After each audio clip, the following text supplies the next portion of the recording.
ഇനിയും നിങ്ങൾ കുടിച്ചു വന്നാൽ നിങ്ങളെ ശല്യപ്പെടുത്താതെ ഒഴിഞ്ഞു മാറുന്നതാണ് നല്ലതെന്ന്. ഇന്നലെയും നിങ്ങൾ കുടിച്ചു ബോധം നശിച്ച് ഒരു അന്യ പുരുഷനെയും കൊണ്ടല്ലേ അർദ്ധരാത്രിക്ക് വീട്ടിൽ കയറി വന്നത്. ശേഖർ സാർ നമുക്ക് അന്യനാണോ? പിന്നെ അയാളും എന്റെ ഭർത്താവാണോ? ഞാൻ അയാളുടെ ഭാര്യയാണോ? ഇന്നലെ അയാൾ എന്നെ കയറി പിടിക്കാൻ വന്നു, എന്നെ ബലാത്കാരം ചെയ്യാൻ വന്നെന്ന്. നിങ്ങളെ വിളിച്ച് ഞാൻ കരഞ്ഞു. നിങ്ങൾ അറിഞ്ഞോ? അറിഞ്ഞില്ല. നമ്മുടെ പട്ടിയില്ലേ, അവനാണ് എന്നെ രക്ഷിച്ചത്. എന്റെ മനഃശുദ്ധി കൊണ്ടും ഭക്തി കൊണ്ടും മാത്രമാണ് ഞാൻ രക്ഷപ്പെട്ടത്. ഇന്ന് വീണ്ടും നിങ്ങൾ മദ്യവെച്ച് നിങ്ങളുടെ ശേഖർ സാറിനെ കൂട്ടിക്കൊണ്ടു വന്നാൽ ഒരു പക്ഷെ എനിക്ക് രക്ഷപ്പെടാൻ സാധിച്ചെന്ന് വരില്ല.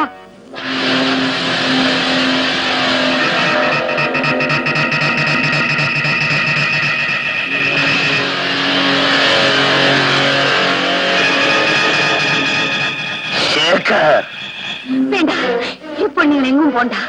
നമുക്ക് ഈ ജോലി വേണ്ട. നമുക്ക് നാട്ടിലേക്ക് തിരിച്ചു പോവാം.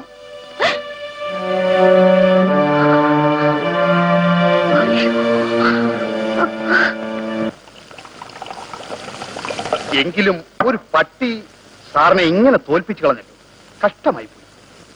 തങ്കപ്പ, ഞാൻ പരാജയപ്പെട്ടിരിക്കുന്നു. ജീവിതത്തിൽ ആദ്യമായി. ശേഖർ, രാഘവൻ എന്താ അവിടെ നിൽക്കുന്നത്? ഇവിടെ വന്നിരിക്കണം.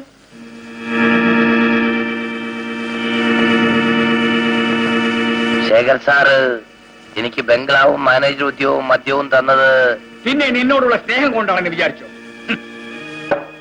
നിന്റെ സുശീലയെ കണ്ടത് മുതൽ എനിക്ക് അവളോടൊരു മോഹം തോന്നി. ആ മോഹം സാധിക്കാൻ വേണ്ടി മാത്രം നിന്നെ സന്തോഷിപ്പിക്കാൻ തീർച്ചപ്പെടും. നിന്റെ മോഹം ഞാൻ സാധിപ്പിച്ചു തരാം. ഭാര്യയെ കൊണ്ടുവന്നിട്ടുണ്ടോ?